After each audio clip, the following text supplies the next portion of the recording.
নমস্কার দর্শক বন্ধু, আমি শ্রী সৌরভ শাস্ত্রী, আদি পরাশর আসানসোল জ্যোতিষ। সকলকে স্বাগত জানিয়ে আমার আজকের এই অনুষ্ঠান শুরু করছি। আশা করি আপনারা সকলেই ভালো আছেন, সুস্থ আছেন। আজকের বিষয়টি একটু অন্য রকমের। আজকে আমি কোনো প্রতিকার নিয়ে কিছু আলোচনা করব না, আজকে একটু জ্ঞান দেবো। সত্যি কথা বলে দিলাম, খুলে বললাম, তার জন্য আমি ক্ষমা প্রার্থী। দেখুন, সব কিছুই যে রত্ন বা পুজো আচ্চা বা কবচ পড়লেই যে ঠিক হয়ে যাবে সেরকমটি নয়। ধরুন আপনাকে একটি ডাক্তার বলল আপনার ব্লাড সুগার হয়েছে, আপনি একদম মিষ্টি জাতীয় খাবার খাবেন না, আপনাকে কিছু ওষুধ লিখে দিলাম, আপনি ওষুধ খেলেন আর এক ভার করে রসগোল্লাও খেয়ে যাচ্ছেন, মোটেও আপনি সারবেন না। আবার আপনার পেটের অসুখ করেছে, আপনাকে বললো তেলে ভাজা একদম খাবেন না, রিচ খাবার খাবেন না, হালকা খাবার খাবেন, মশলাহীন তেলহীন যতটা খাবার অ্যাভয়েড করবেন ভালো থাকবেন, আপনাকে আমি কিছু ওষুধ লিখে দিলাম, আপনি ওষুধ খেলেন। আবার তেল জাতীয় খাবার খাচ্ছেন, মশলা জাতীয় খাবার খাচ্ছেন, ফাস্টফুডও খাচ্ছেন, নানা রকম খাবার খাচ্ছেন, আপনি কিন্তু এতেও মোটেও কিন্তু সুস্থ হচ্ছেন না। ঠিক সেই রকম আপনি যত দামি পাথর পড়ুন, আপনি যত পুজো আচ্চা হোমযজ্ঞ করুন, আপনি যতই কবচ ধারণ করুন, যদি আপনার কর্ম খারাপ থাকে, আপনি কর্ম খারাপ করেন, তাহলে কিন্তু সেই কবচ মাদুলি বলুন, রত্ন বলুন, পুজো আচ্চা বলুন, কোনোটাই কিন্তু কাজে লাগবে না। আপনার ধরুন ঘরে অনেক অশান্তি, টাকা পয়সা শেষ হয়ে যাচ্ছে, টাকা পয়সা হাতে থাকছে না, আপনার স্ত্রীর সঙ্গে বিবাদ, পিতামাতার সঙ্গে বিবাদ, প্রতিবেশীর সঙ্গে বিবাদ, বন্ধু বান্ধবের সঙ্গে বিবাদ, নানা রকম সমস্যা। আপনি জ্যোতিষীকে দেখিয়ে আপনি একটি ভালো পাথর ধারণ করলেন, পুজো আচ্চা করলেন, তারপরেও কিন্তু ঠিক হচ্ছে না। কারণটা একটু অনুসন্ধান করলে হয়তো দেখবেন, আপনি যতই পাথর পড়ুন, যাই পড়ুন, আপনার কর্ম কিন্তু আপনি ভুল কর্ম করছেন। যেমন ঘরে বসে মদ্যপান করছেন নিজের প্রাইভেট রুমে বসে, বা আপনার স্ত্রী থাকা সত্ত্বেও আপনি অন্য কোনো নারীর দিকে বারবার দৃষ্টি আকর্ষণ করছেন, অর্থাৎ চারিত্রিক দুর্বলতা দেখাচ্ছেন। অথবা আপনি রোজগার করছেন ঠিক কথা, কিন্তু আপনার মধ্যে লটারি বা জুয়া খেলার একটা নেশা বা প্রবণতা চরম শিখরে, আপনি সেখানে কিন্তু টাকা ইনভেস্ট করে দিচ্ছেন, এতে কিন্তু আপনার সমস্যা বেড়ে যাচ্ছে। আপনাদের মনে প্রশ্ন হবে, বা যে দেখছেন তার হয়তো কোনো না কোনো জায়গায় হয়তো এটা লাগতে পারে, আচ্ছা তাহলে পাথর মাদুলি কবচ পড়ছি, সেইটা আমাকে কেন ঠিক করছে না? সেগুলো তো আমাকে শোধন করে দিতে পারে, সংশোধন করে দিতে পারে, আমার মনটাকে চেঞ্জ করে দিতে পারে। হ্যাঁ, করে না, কেন করে না, আমি এটা অস্বীকার করব না। কিন্তু সবচেয়ে বড় ঠিক তখনই হয় যখন কোনো মানুষ নিজের দিক থেকে, নিজের মনের দিক থেকে ঠিক সংশোধন হয়, তারপরেই কিন্তু সে রত্ন কাজে দেয়। জিনিসটি কিরকম আপনাকে আমি খুলে একটু বলি, আর একটু ওপেনলি বলি।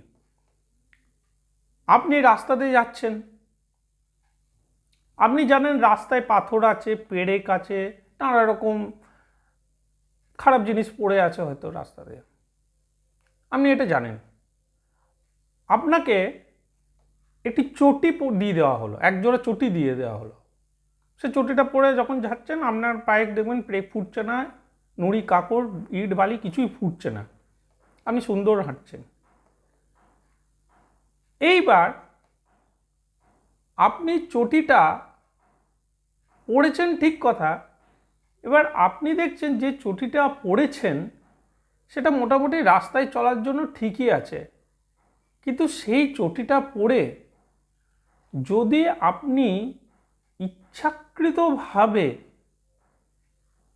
বিশাল, যেখানে কনস্ট্রাকশনের কাজ চলছে বা কাঁচ গুঁড়ো পড়ে আছে, আপনি ইচ্ছাকৃত দেখছেন, দেখে পড়ে তার ওপর লাফাচ্ছেন বা তার ওপর হেঁটে যাচ্ছেন, হয়তো ছোট্ট একটি ব্রেক সেই চটিকে ভেদ করে আপনার পায়ে আঘাত লেগে রক্তপাত হয়ে যেতে পারে, বা আপনার জুতোকেও ছেদও করে দিতে পারে।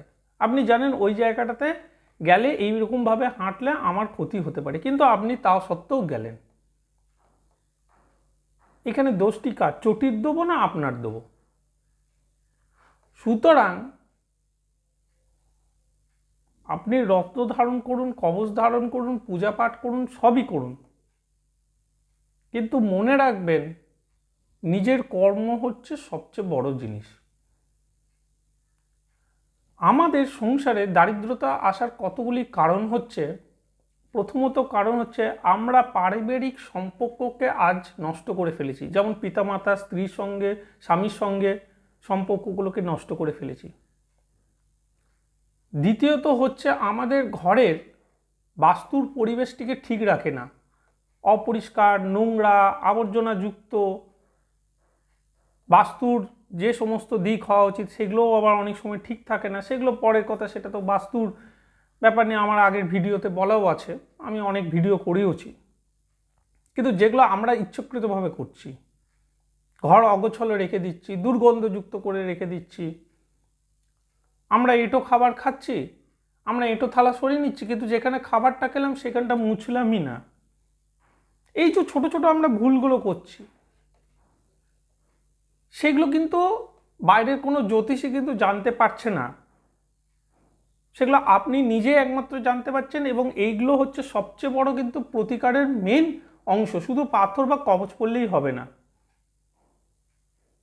বা আপনি অশুদ্ধভাবে থাকেন, অশুদ্ধভাবে পূজা আর্চা করছেন, আপনার পূজা যেখানে করছেন সেখানটি খুবই নোংরা, ঠাকুরের জায়গাটি ঝুল ধুলোতে ভর্তি, পরিষ্কারও করেন না, এগুলি আপনি আপনার ঘরে আপনি অলক্ষ্মীকে ডেকে নিয়ে আসছেন।